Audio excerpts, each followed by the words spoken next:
Welcome to the lecture on steel concrete composite column subjected to axial compression and bending. When a column is subjected to more than one effect, then the behavior is expressed through this graph. This graph is said to be interaction equation. That means this graph shows the influence of one effect over the other. So this is the graph for a column subjected to compression and uniaxial bending. Uniaxial bending means the column bends about any one axisymmetry axis. So in this interaction equation, the x quantity is represented as the ratio of the moment actually acting on the column to the capacity, that is a non-dimensional ratio. Similarly, a non-dimensional ratio in compression. This graph interaction equation shows that when the axial compression gradually increases, the moment of resistance of the column gets increased. So when it goes beyond the point C, then it was observed that when this is the axial compression of the column, the corresponding moment gets reduced. So this shows that the existence of one effect, the significant existence of one effect influence the other resistance also. Therefore, here to calculate the member subjected to compression and uniaxial bending, here we have to take in two regions, that is the region where you have no influence of P on the moment and the region have the P on the effect on moment. So this is the stress block and the interaction curve represented in EC4. This interaction curve is named as Mn curve, where M is a moment, N is axial compression. Here, along this curve, four salient points are taken as a important stress state to define the resistance of the column. One is point A, where there is no moment, the member is subject to only axial compression, where B, pure moment. I'll explain this A and B point through this stress block. Here the cross section is completely compression, so you'll have a compression resistance of the composite column. The point B, where the column is subjected to bending alone, where this is the neutral axis. Beyond this neutral axis, the section is under compression. Below that, this is under tension. Coming to the point D, so it was observed that it is greater than the plastic resistance of the column. That means at the point D, the column shows a higher resistance than the plastic section capacity of the column. Therefore, it was observed that at the point D, where the neutral axis is exactly at the CG of the cross section, where half of the cross section is compression and rest of them are in tension. So here you have a maximum moment and an axial compression. So here there is a small compression is also acting, but a capacity which is larger than the plastic resistance of the composite column. And coming to C, where it is subjected to axial compression as well as moment. So C point, where at the point C, the section is subjected to more compression, therefore it is subjected to a compressive force along with the moment. The C point is identified such a way that it is taken a point which is in line with the point B, that is line drawn perpendicular to the point B. So here the region BCD is not going to be considered in the strength calculation. So based upon the region ACD to be used for the section resistance. So here I have shown the curve again. So the design region is only this region AC, B is to be taken for the design. So in this figure clearly shows that the influence of P is not on the cross section up to the capacity of PC. When the load on the column goes beyond PC, then there is a reduction in the moment capacity. So here I am interested to explain the stress state at the 4 points. So first I will take the point A, where the section is subjected to axial compression. This is the stress in compression of concrete. The structure is steel and reinforcing steel.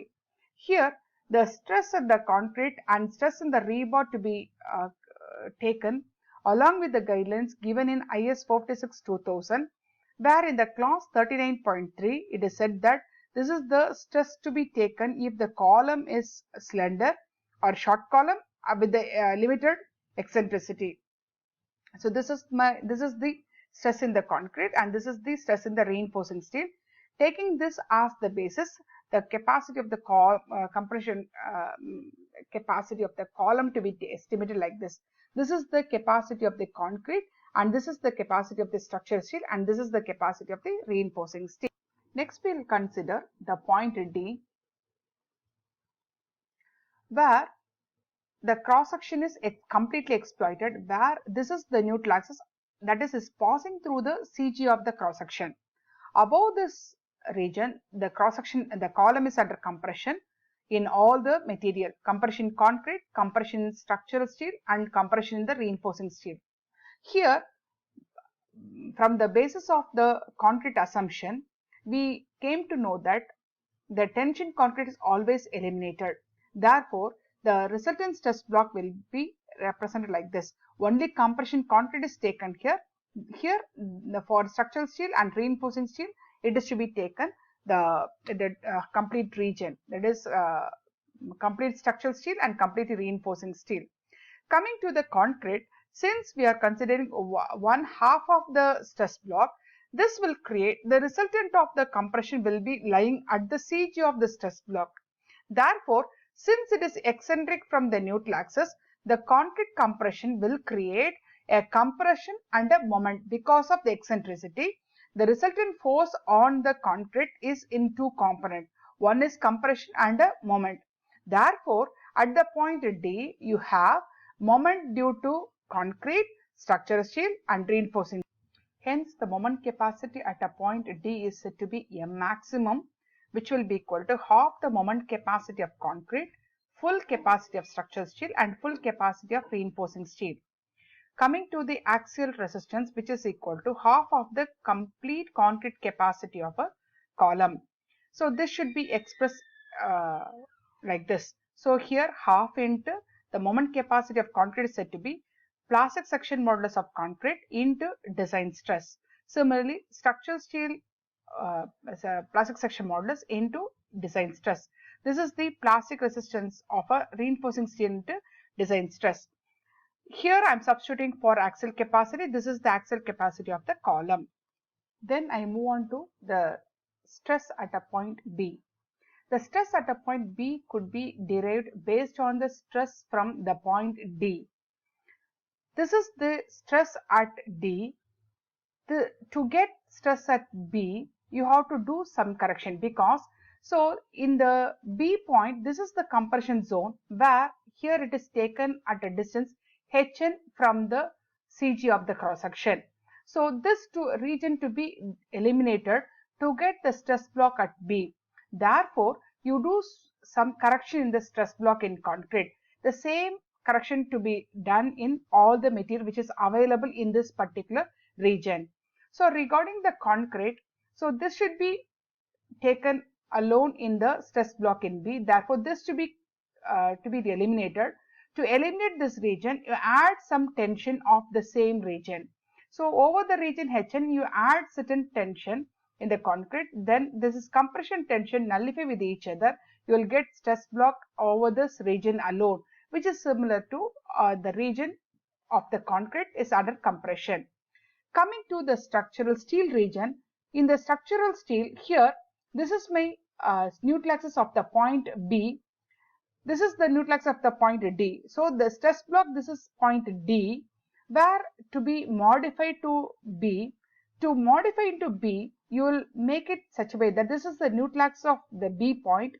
So since it's a neutral axis, above this point, the structural steel, this is under compression, but rest of the portions are in tension. Therefore, so below this region of compression has to be converted into tension.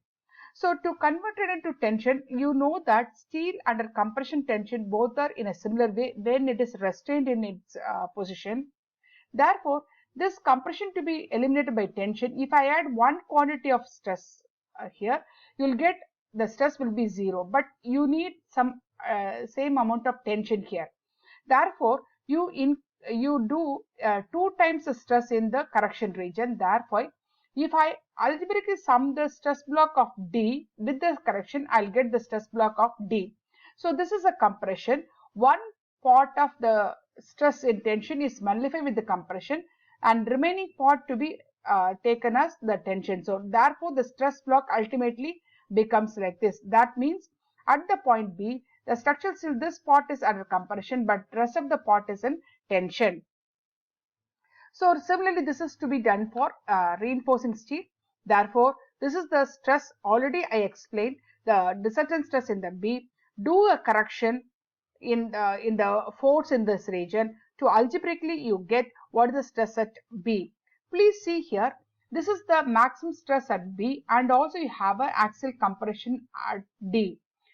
Due to this elimination of the forces, you have a tensile force of the value which is equivalent to this value, and a negative, or this is opposite to the direction of this moment, because I am correcting the value, it is taken opposite direction.